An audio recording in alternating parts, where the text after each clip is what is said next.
बात बा वजीरे, आज हम बलदेव आदमखोर शेर के मारे गए बाड़े ना आइले ना अब तक। जहाँ पना के जय होके। अरे वाह वाह वाह बलदेव, आदमखोर शेर रउआ के मार देहलस, मतलब रउआ आदमखोर शेर के मार देहली ना। जहाँ पना ऊ शेर उम्मीद से ज्यादा चालाक और फुर्तीला निकलल। जाल बिछौनी मचान बनौली, बाकी वो हाथ ना आइल। जहाँ पना लागत अब रउआ के ऊ शेर के शिकार करके हमनी के प्रजा के होकर आतंक से मुक्त करावे के होके। हमके हाँ ठीक बा। हाँ तो हम जाए वो आदमखोर शेर के मारे खातिर हमार लश्कर के तैयार कैल जाए। ओए ओए, ये लश्कर वश्कर बाद में। जहाँ पना अभी यही वक्त हमार ताऊ साहब झार सिंह आ रहल बाड़े, उनका स्वागत के तैयारी करी। का कह रहल बानी बहिन? ताऊ साहब आ रहल बाड़े।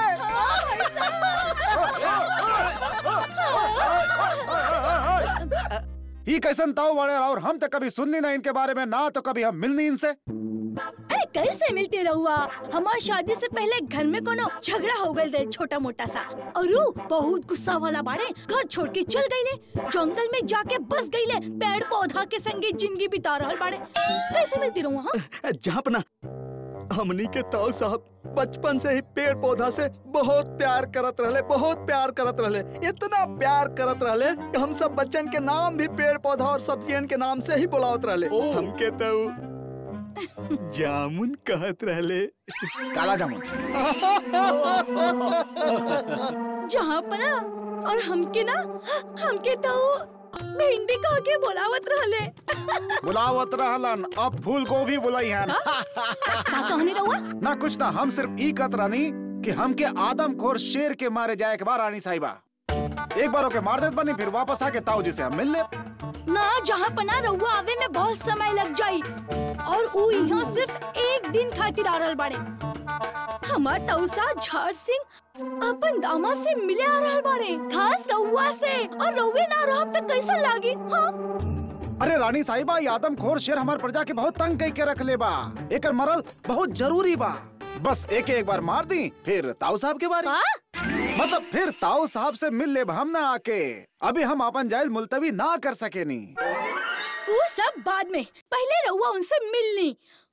और देखी वो बहुत ही गुस्सा वाला बाड़े, ऐसा श्राप वाप दे देले तू जहन्नम में जाइबा, भस्म हो जाइबा तू। अब राउत परिवार में सब ऐसे ने बाणे रहने साहिबा। ऐसे ला ला ला ला ला ला ला ला। रानी साहिबा और ताऊ जी आगे बढ़न। अरे आ जाइए जहाँ पना, आ जाइए। अरे कब आई है रानी साहिबा? हमके आदमखोर शेर के मारे जाए के बा, कब आई है वो? हमार तलवार दी। अरे जहाँ पना हमके पता बा रहुआ शेर के मारे जाए के बा, बाकी का पता रास्ता में एगो नया पेड़ मिल गई हो ताऊ जी के, बात करत करत आ जाइए। वो रास्ता में एगो पेड़ से बात करत हो कि यहाँ पर आदमखोर शेर के मारे जाए के बाद रानी साहिबा रहुआ समझ रहल बानी ना का कह रहल बानी? हम और इंतजार ना कर सकेनी, हमार तलवार दी ना। हम रहुआ के तलवार ना देब, और हम रहुआ के जाए भी ना देब जब तक रहुआ हमार ताऊ साहब से नहीं खी मिल ले। रानी साहिबा का बेहुदगी बा, का बचपना भाई? इतना कुछ भी नहीं खे। अरे बचपना था हमार यहाँ भइल करत रहल, और का बचपना होखत रहल, का बचपना होखत रहल। लोग अपन बात मनवावे खातिर पालना में लेट के रोवल करत रहले घंटों तक। रानी साहिबा रहुआ हमके हमार तलवार देब या ना? ना तो ठीक बा, मत दी तलवार। हम शेर के जबड़ा पकड़ के खोल के अपन हाथ ओकरा मुंह में डाल के ओकर दिल निकाल ले। जा रहल बानी हम रानी साहिबा। ना ना ना ना ना ना ना ना ना ना ना ना। हम रउआ के ना जाए देव, नृत्य करके अपना दास से रउआ के रिझा के इहे रोक दे। ये सब का कर रहल बानी रानी? नृत्य।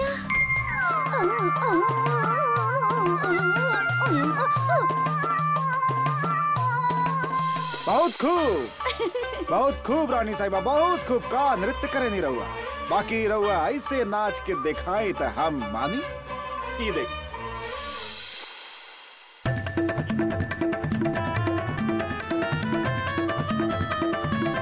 ई तो हमार खातिर बच्चा के खेल बा। वाह रानी साहिबा वाह, अब ई करके दिखाई तब माने। देखी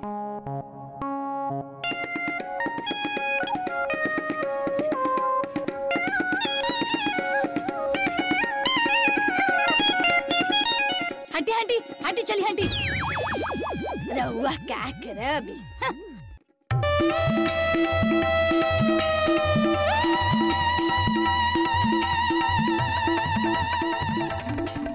देखिए अच्छा बना जहाँ पना, जहाँ पना दे दे, जहाँ पना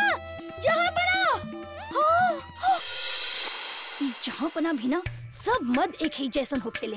रानी साहिबा कोनो पेड़ रउआ से मिले आइल बा। पेड़? हाँ पेड़? ऊ कोनो झाड़ सिंह नाम के पेड़ बोल रहल बा अपना आपके। झाड़ सिंह? अरे झाड़ सिंह तो हमार ताऊ के नाम बा।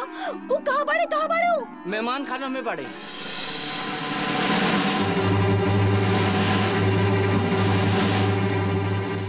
भिंडी 7 जन्म से मायके के पेड़ से तोड़ के तो के जौन पेड़ के संगे जोड़ले बानी, कहाँ बाऊ पेड़? तो सब धीरज रखी। बस राउर जमाई राजा आवते होखी है, तनी देर खातिर बाहर गइल बाड़े। हमके पता बा, फूफू बस 5-6 दिन में आवते होखी है।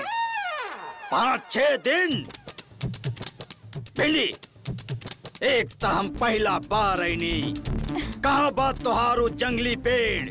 अरे हम तो ओकर जड़ के गहराई, ओकर तना के ऊंचाई देखे आइल रहनी। बाकी ऊ तो अपन जमीन खिसका के कहीं और चल गई, वो भी 5-6 दिन खातिर। ना ना ना ना ना, ऐसन बात नहीं के। बात ई बाकी, बात का बाकी, बात ये ना। अब हम यहाँ ना रुकब, जा रहल बानी हम। ना ना ना ना ना, ताऊ साहब ऐसन मत करी, कहीं मत जाइब। ये वासु तो पगला बा, कुछ भी बोलत रहेला। 5-6 दिन थोड़े, 5-6 घंटा खातिर गइल बाड़े, और वो 5-6 घंटा में से भी 3-4 घंटा तक गुजर चुकल बा। बस आवते होखी राउर जमाई राजा। फिर झूठ। तो के याद बा तोहार बचपन में जब हमके नहाए खातिर 4 बाल्टी पानी देवे में देरी भइल रहल, और हम गुस्सा में घर छोड़ के चल गइल रहनी। फिर का भइल? पूरा 4 महीना तक मारवाड़ में बारिश ना भइल। तब फिर सोचला, तुहारे अकबर पेड़ के वजह से यदि हम मुरझा के तुहार गमला से बाहर चल गए नी, तो ये गमला के सब खुशी देवे वाला पेड़ मुरझा जाई हैं। ना ताऊ साहब ऐसा मत करी, ऐसा मत कही ताऊ साहब। अब तो ऐसा नहीं होगी, ऐसा नहीं होगी। हमके का हो गए? लागत बा हम मुरझा रहल बानी। मुरझा रहल बानी? ताऊ साहब, अरे ये का हो गई ताऊ साहब? भाई साहब लागत बा इनके गुस्सा वाला दौरा पड़ गइल बा। हाँ, अब का करी? तो मुरझा गइले भाई साहब। का करी? हमके पता बा फूफी, का करे के बा? इनका मुरझा गिल बड़े ना, इनके खाद डालल जाए, पानी डालल जाए, इनकर सिंचाई कइल जाए, और 2-3 ना कौवा बैठा दियल जाए इन पर। बस ये फल फूल जी थोड़े ही दिन में। चक्कर बेवकूफ। भाई साहब यदि इनकर होश आवे से पहले सलीम के अब्बू ना आइले, तो इनकर श्राप से हमार महल तहस नहस हो जाई। बाकी सलीम के अब्बू के लाई कहाँ से? हम कुछ करता सोचा था नहीं, हम ढूंढ के ले आवता नहीं। जाई ताऊ सा और काका लाइल बड़े। अरे हटा हट।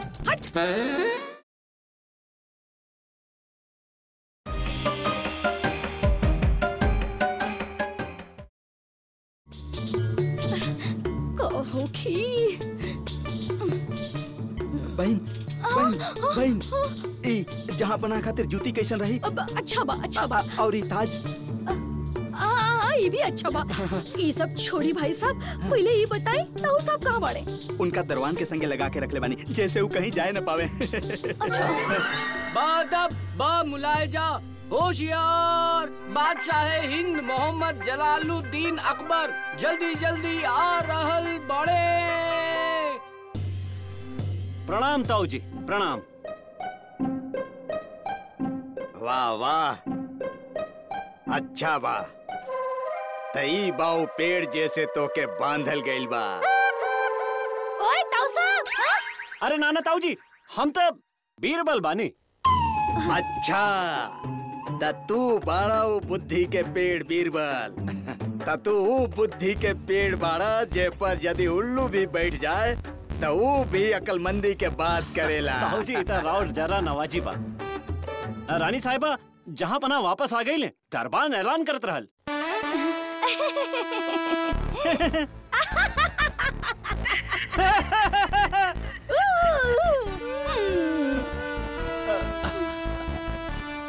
का भइल? बादब बामुलाजा होशियार बादशाह हिंद मोहम्मद जलालुद्दीन अकबर भागत भागत आ रहल बड़े।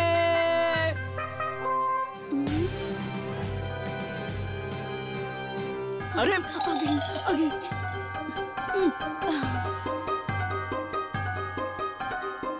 अरे ई अदरक के गांठ के बा। अरे ताऊ साहब, यह तो बड़े राउर दामाद जहाँ पना अकबर। रानी साहिबा शहजादा सलीम जहाँ पना अकबर कैसे? बिरबल समझे की कोशिश करा और कोनो चारा न रहल। मेहरबानी करके हमारे नाटक में हमारा साथ दो, ना तो सलीम के हरकत से पता चल जाए। अरे बाकी रानी साहिबा। बिरबल, अरे रानी साहिबा, बिरबल, अरे बिरबल। अच्छा, तई ऊ पेड़ बा जैसे तो के बांधल गइल बा। ई बताव कि तो के जमीन से निकल के पेड़ बनले कितना साल भइल बा? जमीन से? हाँ। अरे अभी हम जमीन से निकल ही कहाँ बानी। हमार मतलब बा कि तोहार उम्र का बा। उम्र उम्र तो हमारा भी 21 साल बा। 21 साल? भिंडी, बिरबल, हाँ हाँ। बिरबल। अरे रानी साहिबा सोचे तदी बीरबल बानी, भगवान नहीं की। हाँ, हाँ, ताऊ जी कवा की जहाँ पना के कहे के मतलब बाकी कि जब राउर भिंडी से मतलब फूल गोभी से मतलब रानी साहिबा से इनकर शादी भइल रहे, तब इनकर उम्र 21 साल रहे। शादी के कितना साल भइल? 24। 24। 21 में जोड़ी 24, 45 साल के बारे बाना। बाना। हाँ हाँ, हम भी तो रउआ के यही कहे चाहत रहनी। रानी साहिबा ई बार तो हम संभाल ले ली, बाकी यदि फिर से कोनो गड़बड़ हो गई तो। अरे कुछ गड़बड़ ना हो कि बिरबल, फिक्र मत करा। बस ताऊ सब एक ही रात खातिर रहे वाला बाड़े। रात खत्म, बात खत्म, कोनो गड़बड़ ना हो कि।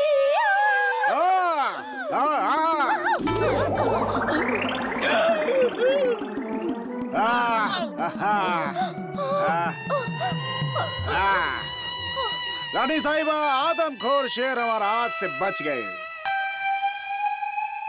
काबिल की तरी मौसम खराब हो गए, मौसम खराब हो गए तो रास्ता खराब हो गए, रास्ता खराब हो गए तो पर मन खराब हो गए, इससे हम गए नहीं ना लौट है नहीं बस। हमनी की नसीब खराब हो गई और लौट आइले। ला, अभी बिना पत्ता वाला बूढ़ा बरगद के पेड़ के बा। ये जंगली के बा। तू हमके जंगली कहला? हाँ। अरे तू खुद टूटल पत्ता के जैसन लहरात यहाँ घुसल बाड़ा।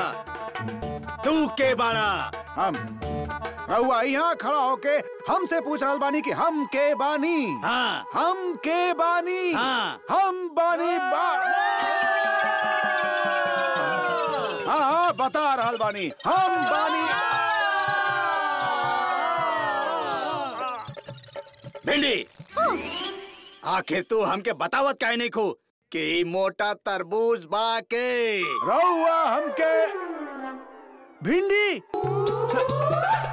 भिंडी ओहो, तो रहुआ रानी साहिबा के ताऊ जी बानी। दिन कई झाड़ पत्ता पेड़ और फल फूल के बड़ा शौक बा जौन हमके दिखाई भी दे रहल बा। भिंडी, आखिर तू बतावत काहे नहीं खू कि के बाजे बदतमीज बच्चा के जैसन बार बार हमार टहनी पर पत्थर मार रहल बा। बताई रानी साहब बताई। बच्चा, हमार प्यारा नन्हा मुन्ना बेटा, हमार सलीम। रानी साहिबा का ई सलीम बा? ई गाली शान ना करब हम। रउआ हमके सलीम करल बानी, हम और बच्चा सलीम बानी। हाँ हाँ हाँ, ये शहजादा बाड़े, ई हमार प्यारा प्यारा भांजा बाड़े। रउआ भी पागल हो गइल बानी का? बीरबली का औरल बा का कहता नहीं सब। जहाँ पना उजे पीछे बाड़न ऊ अकबर बाड़े तब रउआ शहजादा सलीम ही भइली ना। अरे जब हम यहाँ बानी तो हमरे पीछे के बच्चा, हमार बच्चा आ गई, हमार शहजादा सलीम, शाही खून हमार बच्चा। बच्चा? अरे कैसन पौधा बा जे अपन बाप पेड़ से भी बड़ा बूढ़ा लागत बा। ऊ का बाना ताऊजी की पैदा ही मूछ के संगे भइल रहल और हमार तरह वर्जिश भी ना करेला, यही से बुढ़ा नजर आ रहल बा। का हो रहल बा? हम मोहम्मद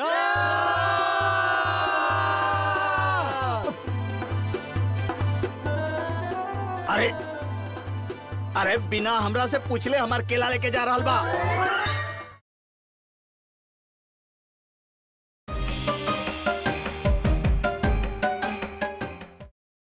ना ना ना ना ना ना ना ना ना ना ना ना ना हमें नाटक के हिस्सा ना बनम ना बनम ना बनम ना बनम बस ना बनम ना हाँ। तो सोच ली हमार मायके से हम अपन सब रिश्तेदारन के हम यहाँ बुला ले। 25 ताऊ साहब, 35 काका साहब, 40 भाई साहब और उनकर 105 बच्चा। केहू रउआ के मामू बुलाई, केहू रउआ के चाचू बुलाई। बस संभालत रहा फेरा। अब रउआ ए तरह हमके धमकी ना दे सके नहीं। और बिल्कुल रउआ ये वाहियात नाटक में शामिल कैसे हो गए? नहीं रउआ जैसा आदमी कैसे? माफ करी जहाँ पना, बाकी रानी साहिबा आग्रह कैली तो हम मना न कर पाउली। और जहाँ पना हम तक कहत बानी कि रउआ भी नाटक में शामिल हो जाएं। रानी साहिबा के इज्जत के सवाल बा। जहाँ पना मान जाए, ताऊजी कल सुबह चल जाई हैं। अब रानी साहिबा के धमकी के बाद हमरे लगे और चारा ही काबा। बाकी फिर भी यदि केहू के अकबर बनावे के ही रहे थे, बेवकूफ के कहे बनौनी। और हम के पागल बेवकूफ एक गधा के बच्चा बना देनी। अब्बा हुजूर, रउआ हमके गधा मत बोली। रउआ भूल रहल बानी कि अब हम राउर अब्बा हुजूर बानी, यही से हमसे तमीज से बात करेंगे। हम तभी सिखाई, अभी सिखाओ तभी। अरे कहे के ताऊजी, अरे ताऊजी कह के हमके डरावे के कोशिश कर रहल बाड़ा के? झाड़ सिंह के तो हम झाड़ सिंह के का कहत रहनी कि झाड़ सिंह के हम झुक के प्रणाम करब, ऐसन कहत रहनी। त कर रहल बानी। करत का है नहीं खा। और फिर ही का जवन झाड़ से ही तरबूज पैदा भइल बा, उहे झाड़ के दबा रहल बा। अरे ना ना ना ना ताऊ साहब, वो का बना बाप बेटा खेलत रहले, ये बस झूलत रहले बाप के ऊपर। हाँ हाँ, ऊ का बा कि हमार कसरती गर्दन के झूला समझ के झूलत रहले। बड़ा अच्छा खेल बा, तनी सा और खेल लिया, मजा आवत रहे हमके। ना ना ना ना ना, अब देखी हमार बेटा सबका सामने माफी मांगी। बेटा माफी मांगा कान पकड़ के। मांगा मांगा। अब्बा कह रहा बाड़े ना माफी मांगा। हमके माफ कर दी अब्बा हुजूर। देखनी हमार बेटा हमार कितना हुक्म मानेला। अब हमार बेटा अपन अम्मी जान यानी रानी साहिबा के गोदी में उठा के वर्जिश करी। ना ना ना ना ना, अरे पेड़ के जड़ तो वैसे ही कीड़ा खा गइल बारन। यदि भिंडी के उठौलस तई जमीन में समा जाई। पहला बार सही बात कहले बाड़नी। अच्छा अच्छा, ठीक बा ठीक बा। अब हमार विश्राम के वक्त हो गइल बा और फिर कल हमके निकले के भी तबा। हाँ, निकले के बाद निकले कल के रउआ बाद। जा रहल बानी ना। प्रणाम प्रणाम प्रणाम प्रणाम प्रणाम ताऊ साहब। प्रणाम रउआ के भी। आराम से सुतब हाँ ताऊ साहब। कीड़ा काट रहल बाड़े का? अच्छा ताऊ साहब। अच्छा भिंडी, अच्छा जामुन, हम चलत बानी। मत जाना ताऊ साहब, राउर वजह से हमार शाही खून और बढ़ गई रहल। कुछ दिन और रुक जाती तो हमके और मजा आ जाई। झूला झूला झूला झूला खेल खेल खेल। अच्छा तो हम चलत बानी। जाए जाए जाए, चल जाना। जहाँ बनाओ का ई पूछ रहल बाड़न का? जहाँ पर एगो बुरा खबर बा। मौसम खराब होके के वजह से यमुना नदी में बाढ़ आ गई बा, जेकर वजह से शहर से बाहर जाए के सारा रास्ता बंद हो गई बा। तो फिर हम जाइब कैसे? न जाइब। अब जब 2-3 महीना में बाढ़ का पानी कम होगी तब जाइब। अरे ऐसा कैसन हो सकेला? कोनो तो रास्ता होगी, कोनो गली, कोनो सड़क, कोनो सुरंग तो होगी। नहीं के हुजूर, रउआ प्रजा खातिर कहाँ कुछ बनवले बानी कभी। तब बनवाइब। हम हुक्म देत बानी की अभी अभी एगो मोटा सा सुरंग खोदल जाए, जिसमें से एगो मोटा आदमी 4 केला 2 सेब लेके शहर के ओह पार पहुँच सके। बाकी शहजादा सलीम। हाँ ई कहले। हाँ हाँ शहजादा सलीम, ऐसा सुरंग बनावे में कम से कम 3 से 4 महीना लग जाये। 3-4 महीना? चलिए अच्छा बा, अब 2-3 महीना ताऊ साहब हमार संगे ही रही हैं। बड़ा मजा आई। बेटा सलीम, तनी अंदर आके आपन अब्बा हुजूर के कंधा तो दबावा।